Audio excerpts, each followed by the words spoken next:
Hey guys, what's up, and welcome to another episode of Crew Call Take 2. This is episode 10, our live event panel edition, and I got some wonderful panelists here today that are going to bring a lot of insight into COVID protocols and what it's like working in the live event industry now. So without further ado, let me bring in my panels. Welcome back, guys. How are y'all doing? Yeah. Hey. So I want to start the show. I'm going to have you go through, introduce yourself, tell me a little bit about what you were doing pre-COVID and where your experience is. So I'm going to start with Mr. Joe. So Joe, go ahead and take it away.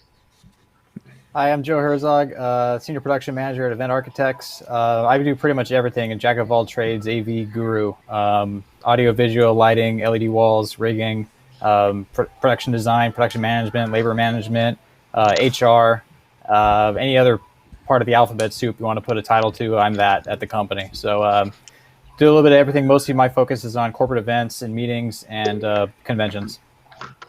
Awesome. Thanks, Joe. All right. Let's go to Mr. Patrick De La Cruz. Hey! Long-time listener, first-time caller. How's it going? Yeah, I'm your friendly neighborhood graphics guy.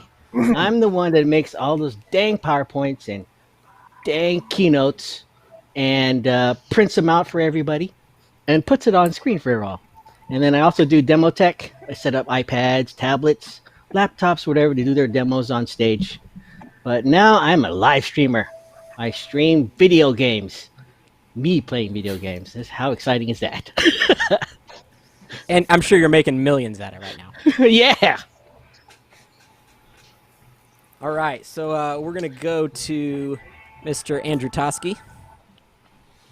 How's it going? My name's Andrew, and I am a mobile unit engineer for live sports and events. So I'm responsible for the signal flow and maintenance of the large broadcast facilities that get dropped off for sporting events. And yeah, that's it. Cool. Thanks for being here, Andrew. Appreciate it. All right. Mr. Victor Escobedo. Hi there. I'm Victor Escobedo. I am a technical director, project manager, and producer for Spider-Man Production Group. We are subcontractor for many large companies, and it's great to be here. Thank you, Victor. Thank you for not using any title that I put in your lower third. I didn't actually see the lower third, so... Owner, operator, what do you want? I don't know. What do you want? Jack of all trades? All right, Mr. Mike Manke.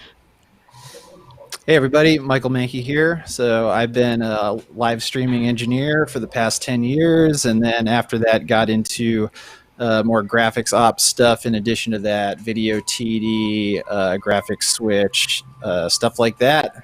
But really I've been streaming focused since 2010 and before, when the industry was much different than it is now. Thank you, sir. Thank you. And Mr. Sam Jack coming to us live on location. Yes, I'm here at the Oakland Coliseum. I am a broadcast technician. I'd like to show you the field. Is so loud that I'm here in a stairwell. But I'm a roadie in a sense, a camera operator for mobile live broadcast, mainly in sports. I've worked a lot with Andrew, mainly losing his radios, but that's a whole different story. And I also run a company called Viral Media Network that does YouTube videos, live streaming, podcasts, and stuff like that. So kind of balance that out and trying to figure out what to spend most of my time doing, depending on what I can do. So yeah. Well, thanks for being here on your lunch. Appreciate it, Sam. Good to see you guys. Thanks for having me.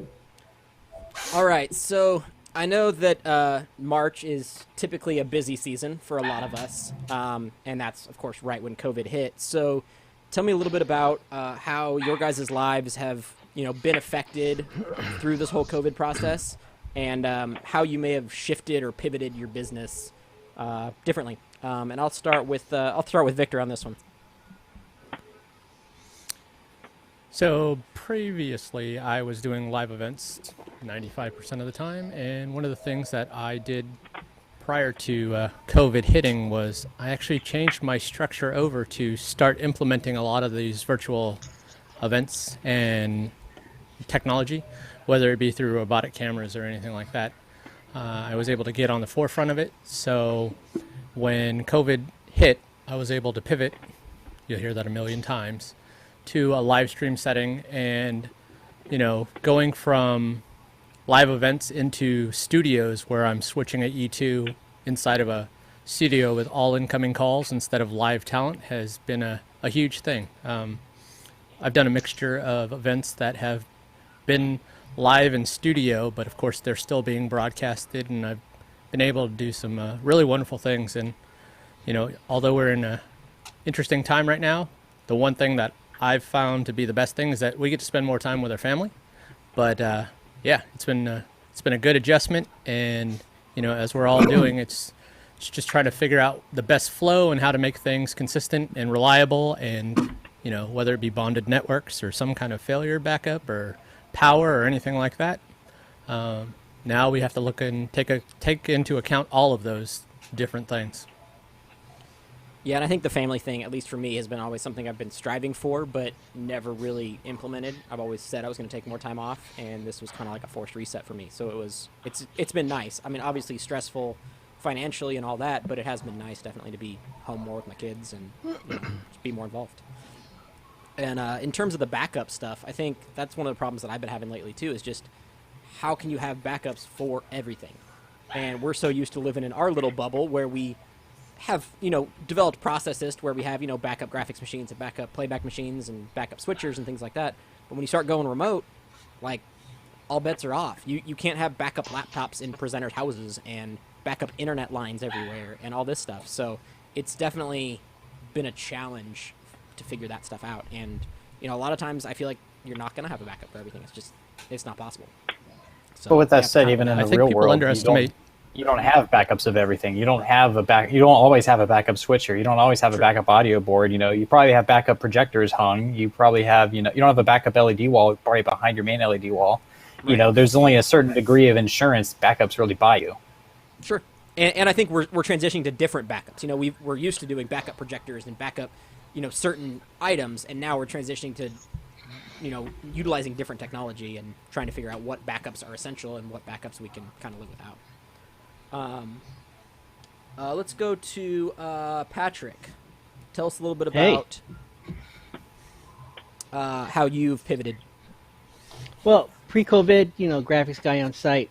Now I'm doing a lot more studio graphics, like providing the graphics, sometimes lower thirds for a lot of studio web streams and webcasts, and a lot of pre-recorded conventions. So a lot of times, which is weird now, is because as person making the graphics, we would have the entire presentation ready to go at the last second, do last second edits.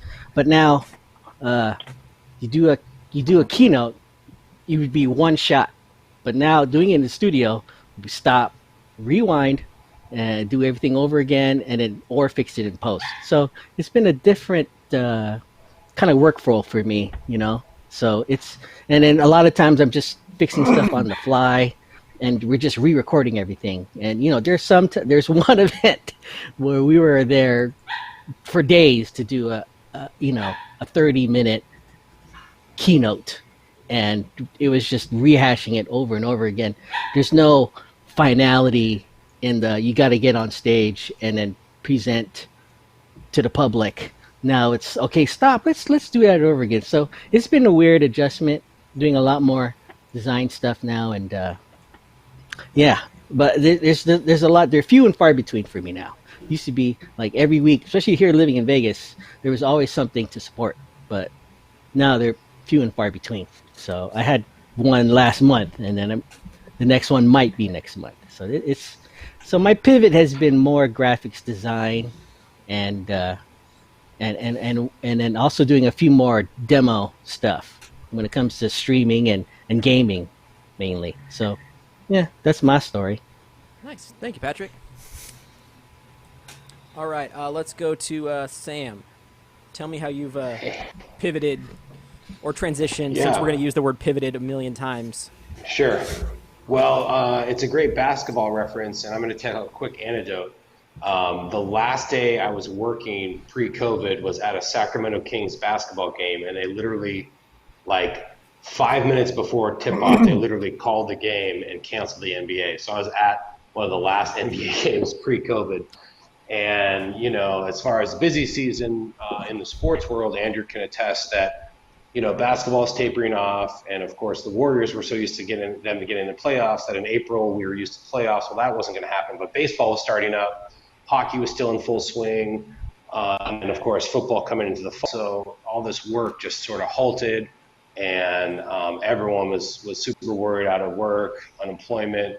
So I got on that, but as I mentioned, Viral Media Network, it's always been hard for me to build that and work and sort of like, okay, working in sports pays the bills, but I want to be creative here in Viral Media Network. So not only, as you alluded to, spending a lot of time with the family. My daughter just turned 1 a month after the shelter in place started. So the birthday was weird, but then having all that time with her was great. But it also was forcing my hand to be like, okay, well now I have all this time to be creative and to do what I can to build more content with Viral Media Network and trying to build that brand. So I got my podcast up and running. I started doing a live vlog, and started doing more content with the YouTube. Still haven't found a revenue stream for that. So it's been a mixed bag, and of course now I'm back at work. So it's still kind of a struggle of figuring out, okay, what direction do I want to go? Do I want to just take where the career's always led me, or do I follow my creative path and find a revenue stream, or find a balance for both of them? So. Mixed bag for sure, and with the wildfires going on, definitely I think we can all just collectively say we're in a very troubling time. So I appreciate everyone, sending love, and I'm sending love to everyone else as far as keeping safe and healthy and happy in all this crazy time, for sure. Thanks, Sam. Let's go to Mr. Andrew Toschi. Hear a little bit about maybe what COVID is like working in this environment now. Well, yeah. So as COVID kind of happened more in slow motion for me, because I was in doing the women's college basketball tournament, and we were starting to hear more and more about it on the news, and it was starting to get serious, and we were all talking about it as it was going on. And then we went into the men's basketball tournament. The first 2 days, that's all everything was talking about. And then NBA canceled, and then one thing canceled as the next. And we were still set up in Vegas. And the morning of, they were like, "Don't go out to your cameras." We stayed in, and they pulled the plug on the rest of the men's tournament. So I got to see it. I was at shows every day, and I got to see it unfold. I took 3 months off after that, and pretty much everything stopped, just like everyone else. And then I got the call to go back to do NBA, to go inside of the NBA bubble in Orlando, Florida, and got to experience what the ideal bubble situation is like. So when I arrived, I was tested, wasn't allowed out of my hotel room till I tested negative. Lots of different policies, mask policies strictly enforced to the fact that people were sent home when they couldn't follow them. Regular testing, social distancing, catering is completely different now. It went from buffets to handing out individual meals. A lot more intercom infrastructure, a lot more remote infrastructure, a lot of KVM moving devices from trucks to trucks to provide for social distancing. Just adding a lot more of complexity on top of the normal things we already do. Yeah, it's definitely just different to adapt to this now, and we have all our normal processes and procedures that we're normally used to, and now it's totally flipped on its side. All right, Mr. Michael Manke, as someone who has been in the streaming world for a while, how have you seen a change in the use, because you probably haven't really pivoted too much in your practices, but I'm sure it's just different. Yeah, and I know for me, luckily for me, I had a bunch of clients where I had to develop some sort of video conferencing integrated infrastructure before this all started. So we would be doing a webcast and like, oh, this person can't present on location today, so they're going to beam themselves in via Zoom from their house or WebEx or whatever. So I already had that whole thing built out. So when COVID flipped everything on its head, it just turned into that became the camera feed and the microphone feed and the switcher and everything. It took all the positions, and now it was Zoom, and then it would all just integrate into streaming stuff like it always did. But then what I wasn't really prepared for was there was this onslaught of all this pre-recording and editing work where all of a sudden I was getting these calls for these huge conferences where they would just need me to edit a bunch of breakouts. And so, as Patrick alluded to, a lot of this recording, it's difficult because usually in a show you're like, let's go through this thing. You got one shot. So if you totally choke and it's a pile of garbage, then there's nothing we can do about it. You're just going to look like an idiot. Go to drink yourself stupid at the bar, and then you'll live to see another day somehow. But with this, now they can just keep going over and over again and doing take after take. And it's hard to like get somebody to perform when you're performing at nothing. Like even with somebody like me producing it, we're just like sitting there like nodding our head like, please one take, please one take, please one take. And, maybe they pull it off. Usually they don't. So then you're just cutting together all this stuff, and there's all these bandwidth issues. The backup stuff that we were talking about earlier, it's not really so much on our side that it's the problem. It's on the end user side. Whoever's beaming us that video stream, it's usually their laptop's a piece of crap or their internet connection is bad. We tell them to plug into the router and they don't. So that has been the biggest struggle and the most frustrating thing for me and everyone I know right now is just grappling with the management of this situation and trying to make it seamless in a world where there's so many technologies intersecting in an unseamless sort of way. Well, and I think we're so used to doing tech support on our own for our own gear on site, and now we're having to be remote technical support for everyone else too. And exactly, I'm probably not the best teacher, so I'm not the best person to try and walk you through something over the phone. I can do it if it's all in front of me, but it's just it's a different type. Yeah. So, all right, Mr. Joe Herzog, tell me a little bit about what you've been up to. So any conversation really about COVID really needs to start in February. We all have that week where your lives just fell apart. Me and Tyler were on a show, when things were looking normal. The regular spring busy season for the conventions was seeming like it was going to happen. And a week later, I'm on a job site at Moscone, and I'm just watching my inbox. Where everyone on comm is not talking about the show we're on. We're talking about the cancellations coming in from the start of the week to the end of the week. It went from fear and just like panic hysteria to just laughing at it. It just became silly. The amount just watching the entire industry collapse.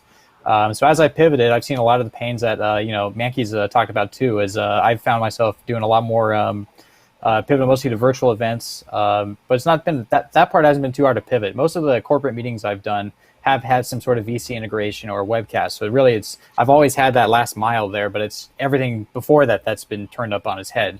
So having to retrain clients and all that has been particularly challenging, but definitely the remote recordings is a huge pain because you never know what you're going to get quality-wise from the end client. I've had many records that just come up to me with just the audio drift sync. You don't know what device that the end user has that we're recording on. You don't know what the version of the OS is on there. You don't know what other software has been running on it. You can't. There's so much out of your control these days, and you have to just kind of just trudge through it in order to get decent-looking material and turn it over. And the hardest thing I've found out is how much time that really takes, because client expectations haven't shifted at all. But the amount of time it takes to turn something over, it varies wildly these days. Well, and I think too, like the education side of things, like clients don't know what to do. We don't know what to do. The clients are coming to us for ideas, and we're having to kind of educate them on options, and then like research things on our own time to try and figure out new options for them and all of that kind of stuff. So it's a learning process for everyone. It really is. And I'm And really on that curious. same Go for it. On that same note, it's kind of funny us all being in this industry and then seeing, like, you watch the news and seeing them try and pivot. This has been a full-on broadcast modality this whole time before any of us were even thinking about anything. And just watching them try to pivot from satellite remotes and like live view packs to Zoom calls, and they're blowing it constantly, not because it's their fault, but it's just not easy for anyone. So how can you expect corporate America to pivot when, the broadcast pros are having such a hard time as well? Yeah. So to speak to that point, I mean, look who's, news networks, all the networks are having a massive amount of trouble doing this. Look at late night TV nowadays. Strip out the band, strip out the studio set. You got Colbert sitting in his living room. The show just is not good anymore. There's so much lacking. But look who's actually doing things well in this space. Podcasts, Twitch streamers, teenagers in their bedrooms. Yeah. There is ways to do this that are out there. So a lot of what I've been doing is just researching what works and trying to apply that to the corporate world. Yeah, and not to get political, but if anyone caught, there was 4 days of the Democratic National Convention, and that was the first time that any sort of convention of that style has been in that virtual event space. So, I don't know if I'm not talking about the politics or what they said in their speeches, but like you guys all said, it was a mix of pre-recorded stuff, stuff that was pre-recorded live to tape, so it looked like a live speech, but they pre-recorded it like a Michelle Obama speech. But you had all these elements, and like you said, they're still trying to figure it out. So we're just going through a really interesting time, and to see that, like you said, on the national scale, it's like, okay, well, CNN's doing it, the DNC, which has millions and millions of dollars. And, I think they did a fairly good job, but, just to see that in that space, it's definitely, I don't know if it's groundbreaking or we're in a very, weird part in our production time. So, yeah. I don't know if you saw it. It's trending on Twitter. They're showing the Glenn Weiss, who directed the DNC from his living room in Brentwood, California. It just shows him in his shorts and his T-shirt, barefoot, with all this equipment, big monitors, and a big giant Zoom call, and everybody coming in. And it's amazing that how things have changed. He's just doing it from his living room, and he even installed a generator in his backyard because of all the fires. For backup his neighborhood, power. his neighborhood was having rolling blackouts. So Smart. They did everything they can.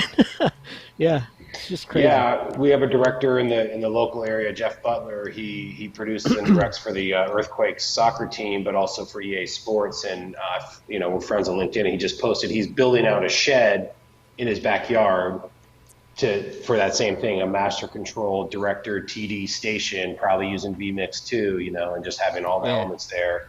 It's going to have its own AC, power backup, all that stuff. And that's where we're headed. We're all going to have our own little live stream studios, like the people on Twitch are already doing, that have been doing, right? Right. And I feel like everyone immediately went to Zoom because that was the easiest platform to do what they wanted to do. But I think we're coming to a point where Zoom is not at the quality or level that people want to be at, so they're looking for other options.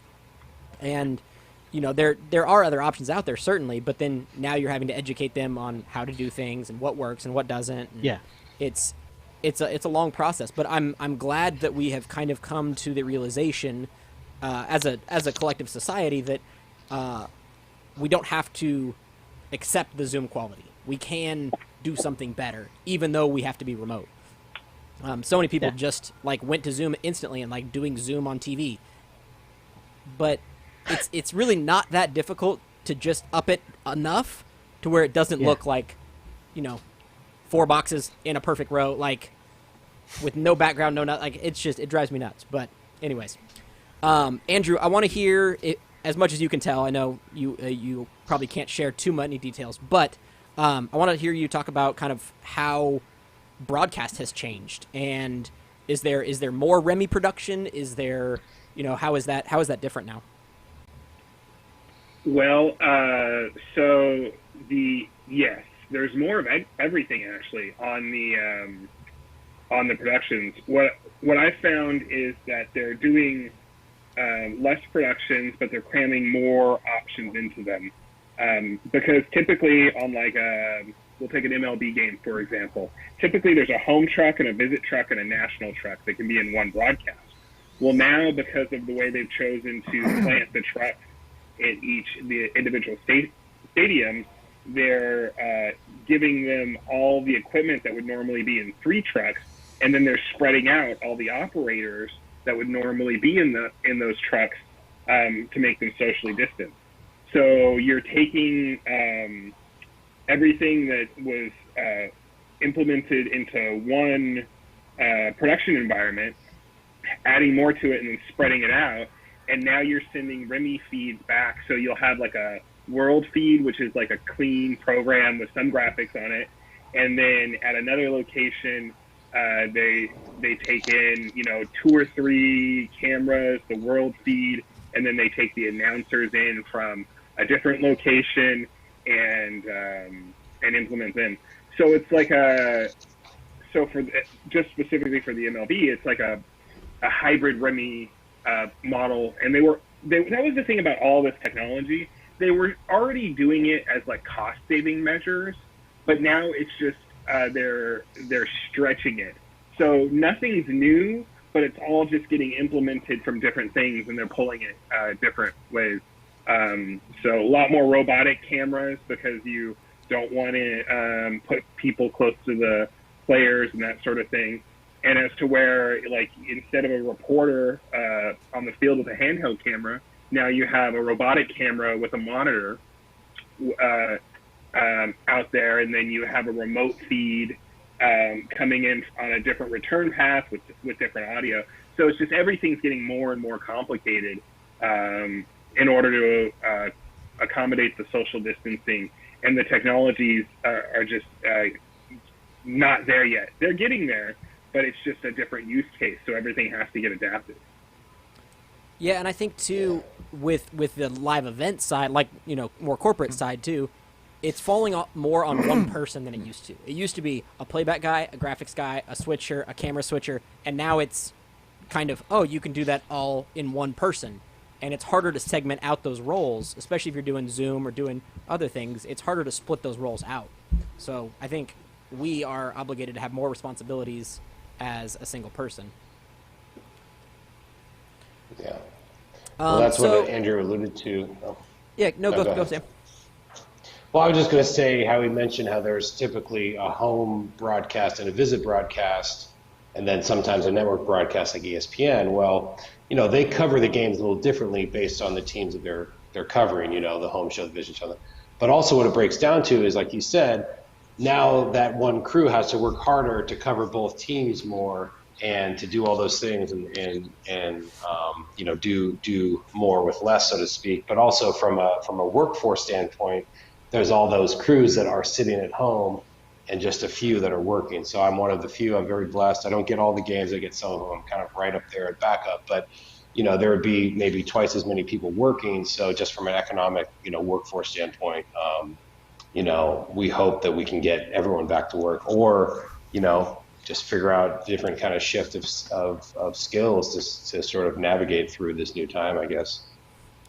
And speaking it's really interesting because one of the most expensive things in live sports was always traveling the crews and putting the crews up in hotels. Same with the event industry. You always try and hire local just to save the money, but then when you have key positions, you travel them. Well, that's now not an option. So we're developing these tools so that people can stay home and work. And it'll be interesting post-COVID how all that was going to be utilized as a cost saving moving forward. So instead of having a graphics operator or a replay operator, having someone remote in, that's not going away. Post-COVID, that's going to stay.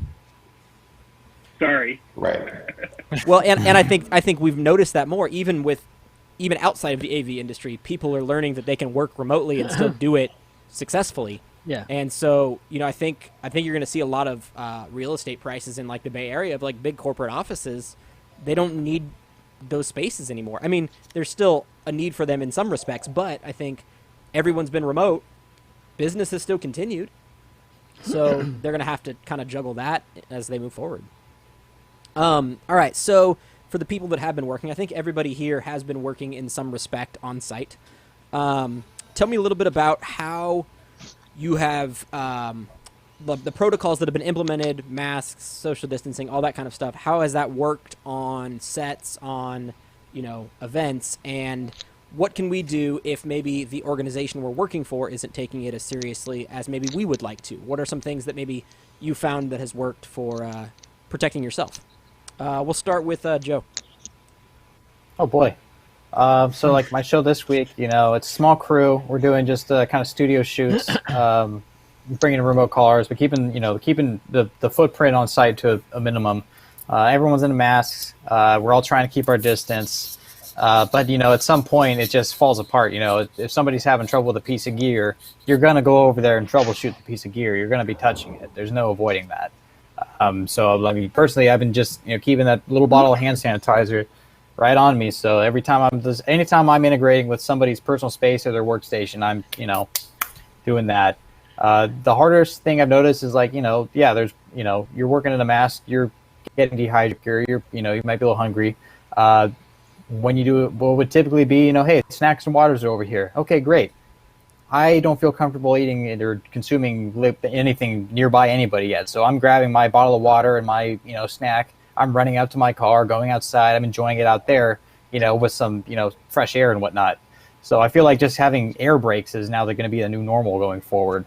The new smoke and just little things like that. The pace, exactly. The previous speed of things of work is not going to be, attainable anytime soon. Things are going much slower. So, how would we usually figure, union speed would be like time and a half. I'd say COVID speed's like 175, if not 2 times the how slow things are, the normal, going forward. All right, Victor, what has your insight been? I've had to deal with many of those situations also. Oops, is my audio on? Can you hear me? Yeah, you're on. Yeah. Cool, just making sure. One of the things that I've been doing these interesting broadcasts where the same situation where you're limited to a production truck and you have 10 people that they want on that truck, so they duplicate it and have a studio, so the truck is parked outside of a studio, so you have to double up the team and run everything in redundant, so not everybody's in the same space, et cetera, or you're spread across an entire building with everybody having their own special areas, and everybody has to wear a mask, and the show caller wears a mask, and they're hard to hear. So one of the things that I'm actually doing for the next event is during the build and when you're close to everybody, of course you have to wear a mask because that's just the right thing to do and you want everybody to be safe. But we're going to create booths around each one of the tech areas, and it has a little plexiglass front so you could see outside of it, but then you have basically a draped booth around you. So I'm trying to create an atmosphere that's safe for the technicians so that you can be a little freed up and you can remove your mask and just, breathe that fresh air, at least within that area, so, you don't get spit on you or whatever or anything, and just have a little controlled environment for everybody to work in. As Joe said, when you have to interface with somebody else, you got to don that mask. If somebody's having an issue, you got to put that mask on and then exit that area. But yeah, I've come up with something that I think will work really well, and I'll share with you guys later on that. And hopefully it helps. At least it'll make you more comfortable as you're engineering, because the whole mask thing for 8 to 10 hours or longer, it gets real crappy. Yeah. Well, and I think too, you think about people on site, and I think miking people up is going to be the biggest challenge. How do you do that safely? I mean, I don't know that there is an answer. So to that. on this last event that we did, we have each presenter, so you have to have a mic element, a new mic element for every single presenter. You might only have 8 belt packs, but you got 20 lav elements that are ready to go, just so nobody has to share. Unfortunately, that A2 still has to interface with that client and get up, in their business and up close in proximity. But we try to ensure that the presenters themselves, they wear a mask until they hit that stage. It's got to be a safe environment for everybody, and if they're not following or biting, my A2 might be like, I'm not comfortable with that. You're going to have to dress your own mic. I don't care what the situation is. You you're not going to put me in danger because I don't know where you went this weekend, and you could have been around people, and you could be, putting. It's not worth it. I hear the common phrase, "Well, we should be charging more." Well, that's a little hard to swallow, right? We are going into a more unprotected area, and we're kind of putting ourselves at risk being on show site. But clients are going to be like, "Yeah, I'm not going to pay you hazard pay," but in reality, that's kind of what we're going into. You're into a close environment, and you have to be with people that you don't know where they are, and it's a tough situation for all of us. So you could do what Joe is saying, always have that hand sanitizer, always have that mask with you. But if the other person is not following the same regard or wearing a mask, they're putting you at risk. It's been shown in all the flyers and paperwork and everything else that that only protects you 30%. Got to have both parties do the same thing. So Right. yeah, it's an interesting situation we're in. Well, and I think too. What you really need is the attitude of everyone needs to protect everyone else in that environment. So it's you can only do so much to protect yourself, but unless everyone's bought in that they might have the virus and they don't want to spread it, you're never going to be able to contain it. So it's the mask and the hand sanitizer. That's just not to keep you from getting sick. It's so that you don't get all germy and then spread your germs around. And it's just instilling that attitude and educating people. The masks with the vents are no good. The gaiters are no good. Like all these other things that they seem perfectly fine and they seem like they're reasonable, but they're not accomplishing the goals, which is keeping people safe. Well, and I think it's not It's even all education. Yeah, exactly. And it's regardless of your beliefs on the masks, we all need to do it on show sites. Like, there's just, I don't care how anybody feels about it. That's just what we have to do. If nothing else, for perception, we need to at least look like we are making an attempt to be safe. And it's all about education. And I think that's one of the things that I've thought about from day one. It's not about me. It really has nothing to do with me protecting myself. I'm more concerned about protecting the other people. So, Patrick, want to hear from you.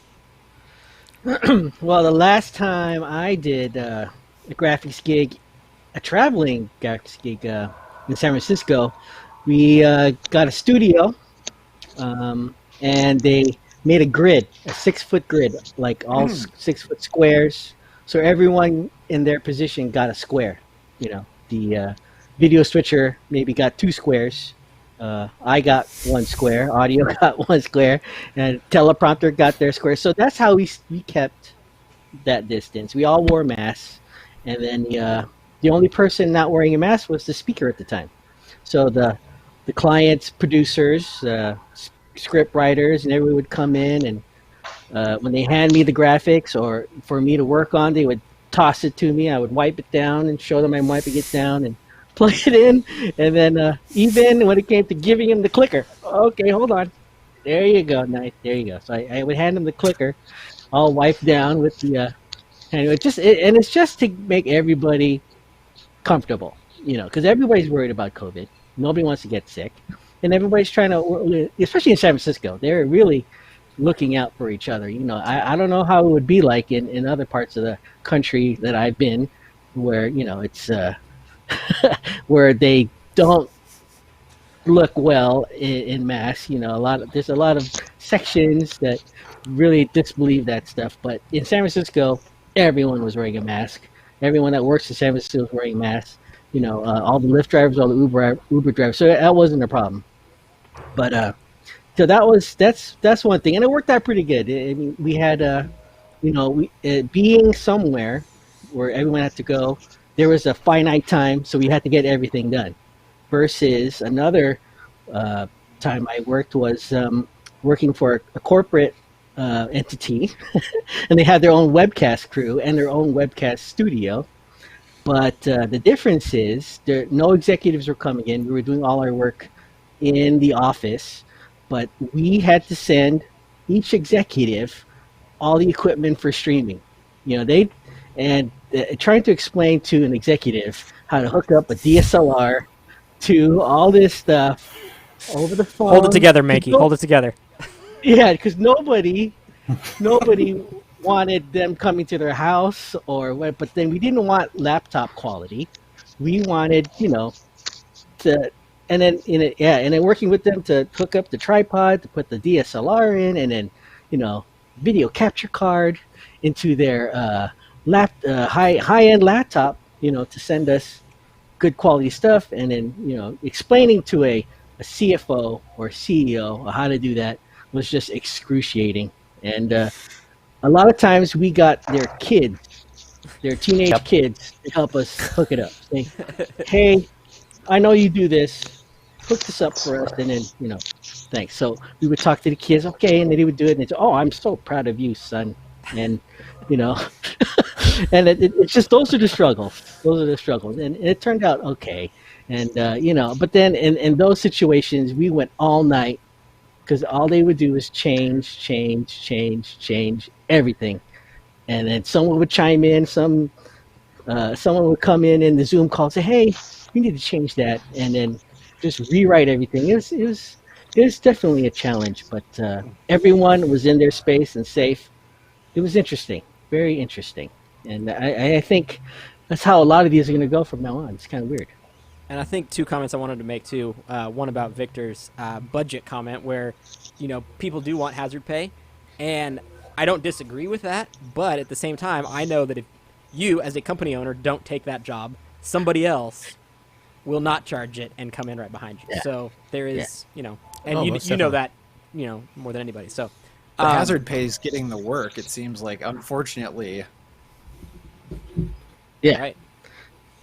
And I feel like with regards to the, miking people and all that kind of stuff, I feel like there is definitely some leniency to, okay, it may not be dressed as nice as, a normal A2 would like it, but I think that's okay to an extent, right? We can only coach them so much. Yeah, production standards have taken a nosedive. Oh, yeah. Yeah. There's infectious disease protocols. Like, if they're able to safely do a COVID test, you ought to be able to safely mic somebody. You're not sticking it up their nose, but you can't put it on the way we used to. There's a comfort level there. It all gets down to comfort. Absolutely. The easiest way is if they have a jacket, you take the jacket off and you put it on in the jacket. You put the belt pack in and then you hand them the jacket. That's probably the safest way. But not everyone wears a blazer, and the infamous, you want to mic a woman and she's wearing like a dress or a sweater that has nothing to hang the belt pack on or hide, or the collar, right? The collar goes right up here, so then you put the mic too close and it ruffles, right? So there's all those little things as an A2 that you want to. Yeah. I already had a request for a boom pole too.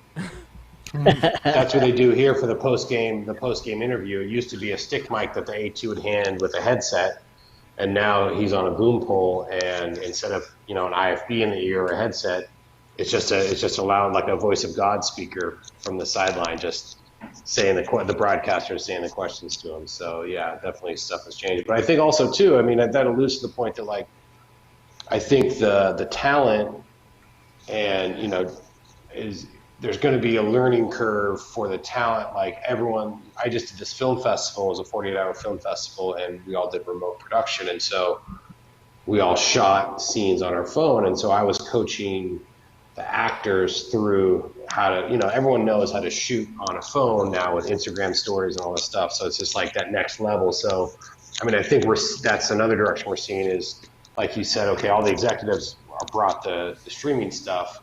I think everyone's going to learn a little bit of tech, even if they're not a technician, with all this kind of remote production stuff going on. But well, and how it goes. As I'm talking about mics too, I like your jacket idea, and I think there's something to be said for maybe coming up with new protocols of maybe we attach the wireless lav to like a lanyard or something that we can control, but it's easy for them to put on and it's already kind of routed or something. Coming up with some of those kinds of solutions might be interesting moving forward, because we know we're not going to get out of this anytime real soon. Manke, I don't think I talked to you yet about this. Yeah, so I've been lucky that for the most part I've been working out of my house and I've had a few people working with me, but I try and keep the crews super small, so there's only three of us. We're all super neurotic. We're like washing our hands, wearing the mask the whole time. We're people that don't really go anywhere during this outbreak, so we know that we're probably clean.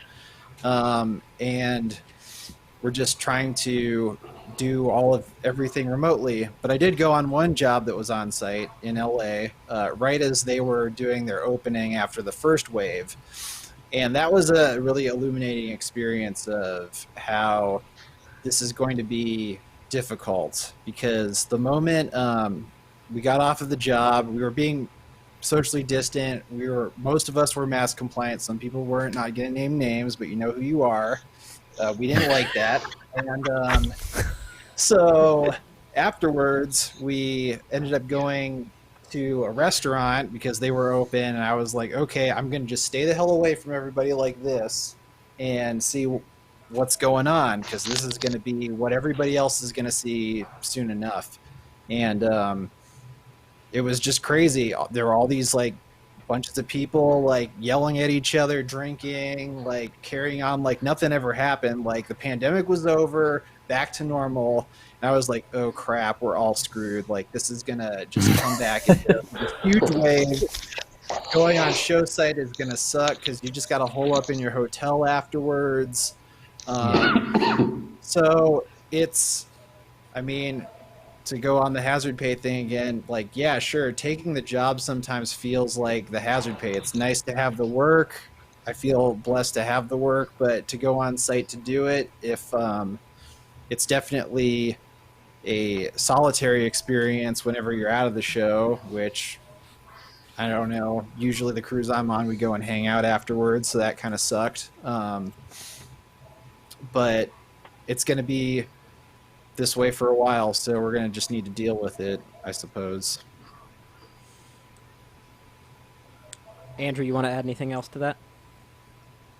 Can you preface the question? Sorry. No, just in general to COVID protocol on site and all that. I know you kind of already talked about it. So. Wow. Well, I had the most extreme protocols, and it is a solitary experience.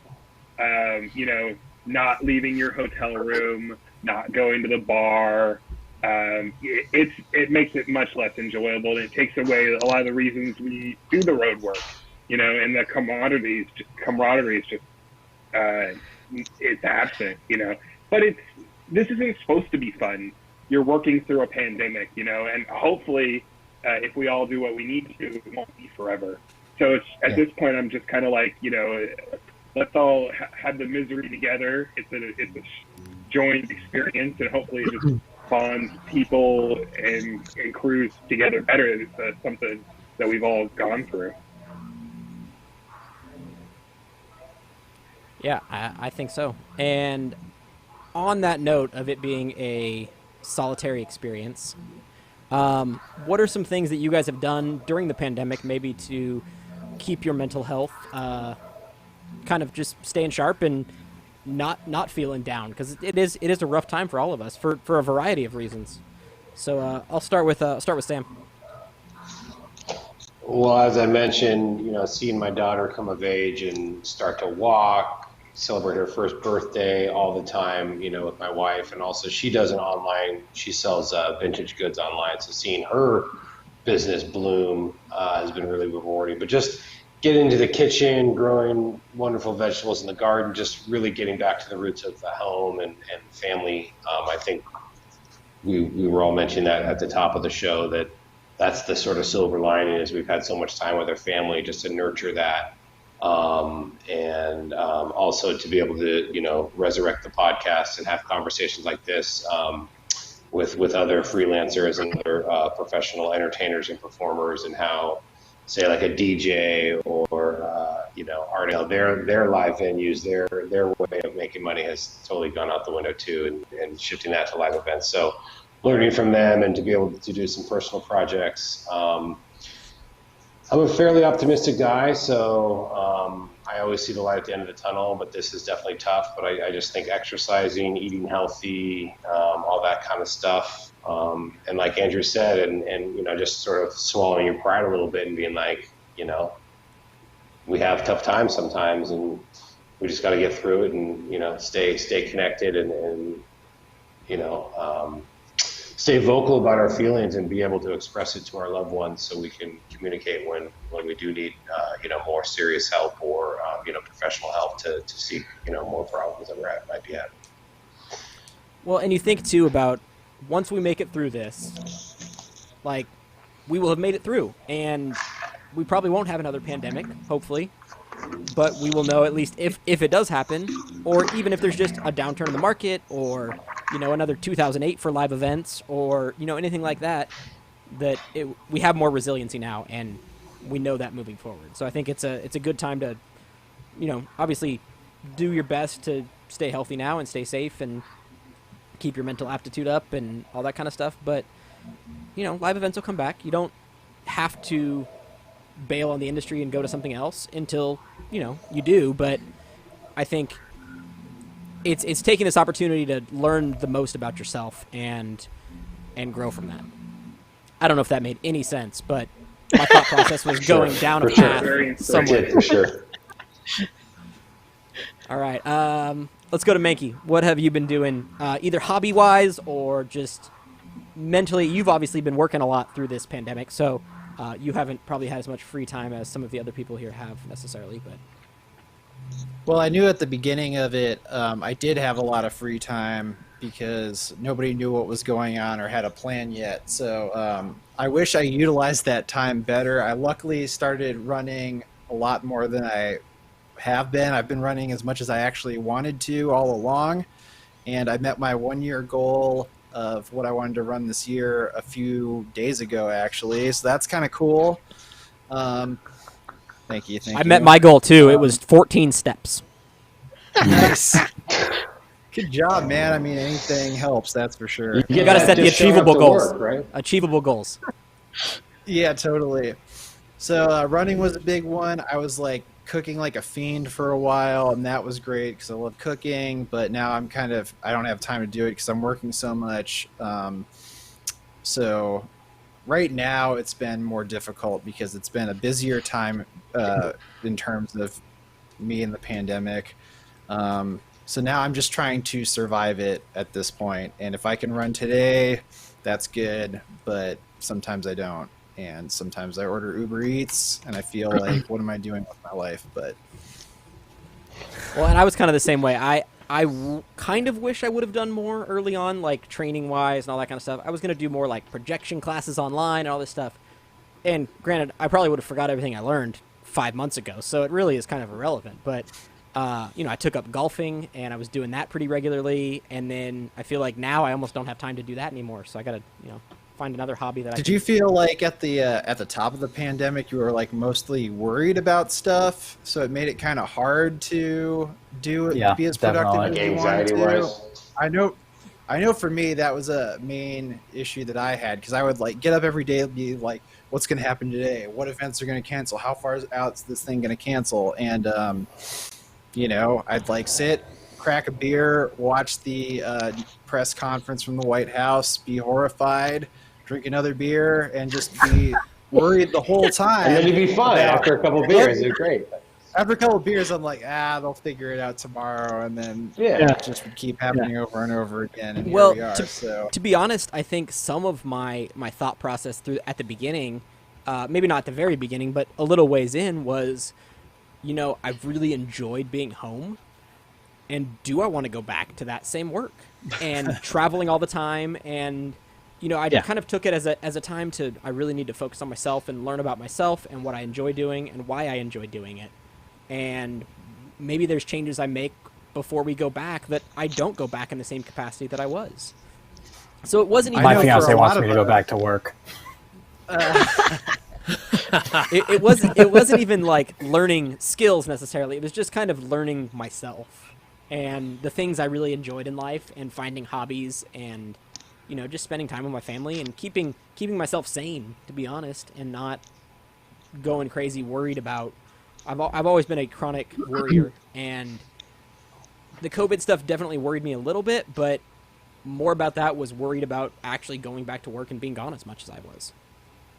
So Yeah, I know for me and probably for all of you guys, like 2019 was on fire, and I know probably all you guys felt like, man, it would be nice to just like have a few weeks at home, and then we totally got it 100% and then some. So, I guess be careful what you wish for. That few weeks at home was something we probably would have not done for ourselves. Exactly. Yeah. At least I me. know we're all probably gluttons for punishment here. Yeah. All right. It was a forced vacation. It was. It absolutely was. All right, Victor. I want to hear about your hobbies and what you've been doing to stay sane. Well, like everybody else, I dived into the kitchen a little bit, so I forgot I actually knew how to cook, so that's been kind of awesome. I've bought so many parts for my truck over the last 3 years, but I haven't had a minute to do anything with them, so that turned into a project that I actually have gotten 90% done, so that's kind of fun. But you know what? It really, this time, has helped my relationship with my wife, as we all are, or a majority of us are on this call. We're road warriors, so you know, I was on the road 85%, leaving the middle of vacations to go on to a next show, or you know, hey, I'm going from show to show to show, and heck, you know, sometimes I was on 2 shows in 2 different cities in the same duration of time, getting on planes in the morning and in the afternoon. That is not a good thing, but you know, we end up taking on probably more than we should, and this has been a real wake-up call to what's important or what should be important to our lives, you know. And you know, the one thing that will, you know, if you do it properly, that will be behind you the whole time will be your family, and if you don't treat them well, then they might not be there when you get back. And you know what, I think I'm like some of the other people where this has been truly an amazing time for me. Of course, financially, it's not as great, but the return for me has been much better than I thought. And even though I miss my West Coast family because I haven't been traveling, I'm getting to know my own personal family better. You know, like how well do you know your kids when you're on the road the whole entire time? You know, and I have a 2-year-old, a 5-year-old, and a 12-year-old, and you know, I'll tell you, 8 years I was on the road. My son doesn't know me as well as I should know him. You know, my 5-year-old, I'm lucky. I've been able to spend this time with her, and my 2-year-old, you know, she's warmed up to me. But this is what we do isn't easy, you know, and sometimes it's easier to dive yourself into work and neglect everything at home because we know our job so well. You know, I've been doing it over 20 years, so the job part is cruise control. It doesn't matter how stressful it is, how many events you got going on, how much you're doing 3 times the work that you should be doing. That doesn't take any thought process because we just know it. It's like on, you know, you're just on autopilot. Well, taking care of your family, you can't be on autopilot. So it's, yeah, I'm really enjoying it, actually. And I know we're kind of going a little long. If you guys need to drop off, totally understand. You guys have work to do. I totally get it. If you want me to stop it here, I can, or we can. To work. Yep, I figured you did. So all good. Yeah, but thank you guys. It was great to talk to you guys. I hope we stay in touch. Thanks for having me on, Tyler. Everyone, thank be you guys. well. Stay safe. Totally. Wear a mask. Wash hands. Do the other 4 of you want to stay on for a minute? I can stay on for a minute if anyone else is down. Okay. All right. Thanks, Andrew. Thanks, Sam. Appreciate it. Where am I going? But do you have a new multi-view look? He does. You know he does. He No, better. he does. Well, I want to see it shift down. Okay. You got to give me. Next time someone talks, I'll make it. Okay. This is live, everybody. This is live. This is how we roll. Okay. This is how we roll. I do this is live. the new norm, you know. I do this live for a very particular reason. I want you to see what this is like for us. Yeah. Yeah.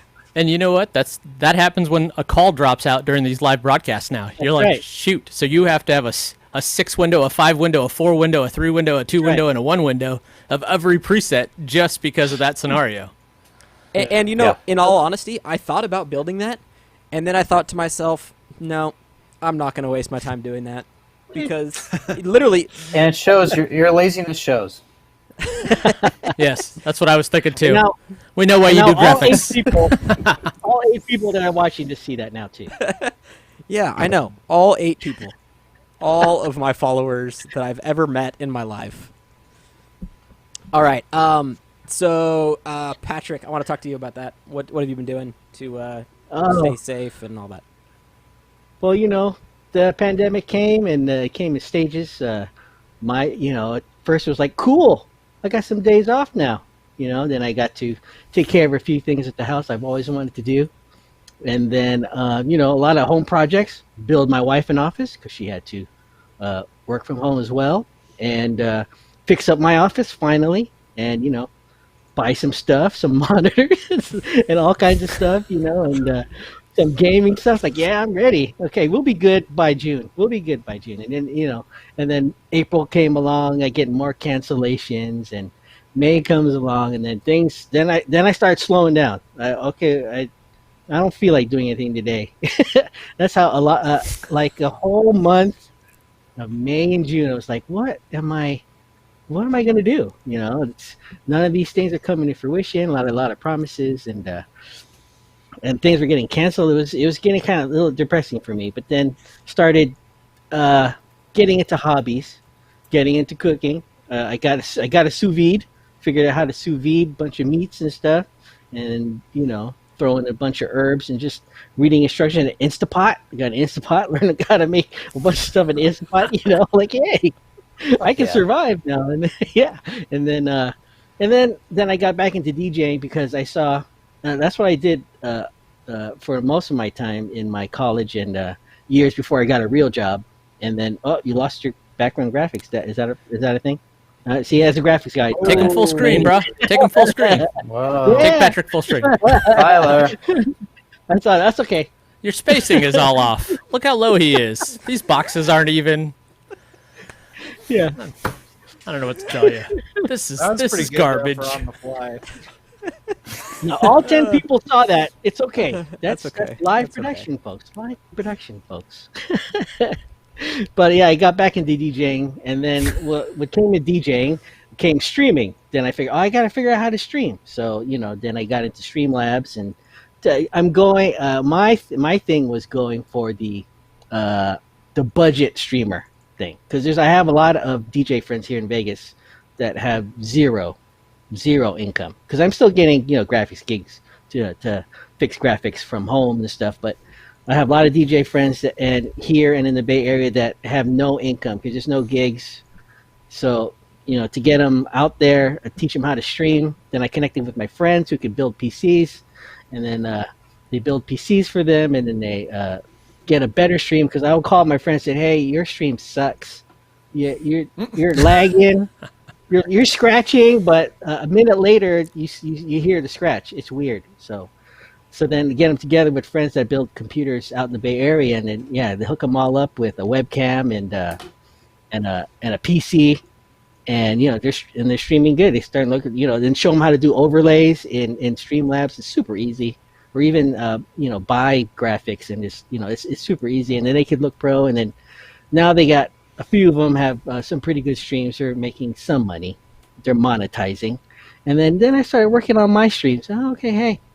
Play with that, and just to keep the graphics mind sharp, just to play around with graphics, play around with some video editing and stuff like that. But and all this just trying to stay positive, man. It's this thing is just crazy, and we don't have kids, and my wife and I have 3 dogs, and those 3 dogs are spoiled. Oh man, they're so happy we're home. We're hoping we're home all the time, and they love it. They love it, and they're so much fun. And yeah, it's nice to be home. But I sure do miss that. Because like you said, for the past 10 years or so, I was in cruise control, just gig after gig, that's gig, that's gig. Just fixing, doing graphics in between shows. While on a show, working on some other graphics, and just overlapping, and then finally, then all that stopped, and then, now what do I do? So, just trying to stay positive and stay cool, keep busy. So I'm looking for another project. So I haven't found one yet. Right on. How about you, Joe? What have you been doing? The biggest thing has been using this hard reset as much as I can, trying to be a better person post COVID than I was going into it. Like all of you have said, I was pretty much on rails, just grinding, throughout the year. Pretty much the last couple of years, I feel like it's been that autopilot, mode where it's just, I'm on a show, I'm thinking about the next show, and I just kind of was just existing. So having that just like everything stop really just had that, what do I fill that void with? And so initially I'd say early COVID, depression would hit in pretty bad. And just, some of us, I fell into some bad habits and was just kind of just coping. I was coping the way I needed to. But since then I've, worked on, projects for the wife. I put on a new deck in the little patio we have, all kinds of little projects around the house for a while. I've done a whole bunch of, I've gotten into really kind of board level repair and soldering and whatnot. Like I've put in one hobby I was doing, I was putting, brand new backlit LED screens in the Game Boys, just random little projects that would, random little projects that would just give me laser focus on something for an afternoon and just kind of distract myself from just a lot of the bullshit. Yeah. Probably one of the biggest personal things for me is finding sobriety again. I'm over 2 months. I'm just shy. I'm in between 2 and 3 months now. So since June, and that's been a big thing for me. Just because I found that pretty much I was balancing my hard schedule with lifestyle, with high functioning, using and whatnot, and not having one made the other go way extreme. So really, it's like, okay, what's going to happen? Who am I going to be when COVID comes back in? Going into a more higher level of productivity, it's relearning who I am as a person, and that's been really fortunate for me. Yeah, awesome. I think that's awesome, and I think taking this time to just look at ourselves and figure out, realize that we may be depressed, and that's okay. Like, yeah, this is the time that we're living in, and there's no reason to be ashamed of that in any way. And I think there's such a stigma to it that it's hard for us to get out of our heads sometimes. And, honestly, that's, why I started doing my talk show thing in the first place was I just wanted to talk to people and get real life thoughts of, how they're dealing with it, but B, talk to my friends again. And maybe people that I haven't necessarily kept in touch with. And I don't know. I think it's you really realize how much the relationships mean to you when you don't have them there at all. And, that goes for that's the biggest thing. Fellow crew members and family. When we're gone from our family, we don't necessarily realize what we're missing until we're here and we experience it. That's the biggest thing I've been missing is just that sense of camaraderie. I don't know about you guys, but for most part, my work life is my social life. I love, the crews I work with, the people I see every day, the people I see every once in a while, and just that just brotherhood and camaraderie that this industry has, and seeing that just got cut off was really hard. It's really hard to bear. Yeah, that was the hardest thing for me too. It's not seeing all my friends that I would see, every month or see every year, like every show, like seeing them at CES. CES would be like a giant reunion, and we would see each other. Hey, man, what's been going on? And and then plus, just hanging out with everybody and going through the struggle together. Whatever show it was hard, but we all pulled together and had each other's backs, and then made it successful as possible, which was an awesome feeling. It's like one of those things that you can't really replicate anywhere. Except working. It's like working, it's like being on a football or basketball team. You guys get through and you get the victory. And then after every gig, no matter how bad it was always a win. It was always a W. Because, it was fun. It was fun getting, ribbing each other and, and just clowning around and making fun of the chicken we had that night for dinner. Chicken. Portland Convention Center chicken. Portland Convention Center. Yeah, or being scared of the food we get at Moscone. That kind of stuff. Yeah. Right. Well, and I think you name dropped. Oh, yeah, name drop. Wow. Also going along with what Joe said too, I think I don't really have much of a social life where I live, and my social life is with you guys on sets, on shows, and that's really the most time I hang out with anyone else other than, my Yeah. wife and my kids. And so it's to have that taken away so abruptly is definitely hard on your psyche. And Yeah. that's why I want to do more things like this and talk to you guys and just keep in touch. Sometimes it's just nice to hear someone's voice for once. Yeah, because honestly, nobody get out of your own problems understands for 10 the minutes. industry except us. Nobody understands what goes on or the feelings except the people that are in it, that work it. So, Right. it's like the one thing that connects us all is we know how it is. And you try to explain it to someone, they won't get it. They just won't get it. I can't even explain what I do with my mom. My mom doesn't know what the hell I do. So My father-in-law, who deleted his Send a Facebook video, page- man. You got to put together a video. Oh, really? Yeah, My father-in-law, exactly. who deleted his Facebook page so he can't see this, thinks I put up Christmas lights for a living. So, it's all good. It's all good. yeah, my mom thinks I Hey, play my video mom games. sent me that photo of the DNC guy, so she kind of gets it. Nice. Oh, good. Good. I got that. Nice.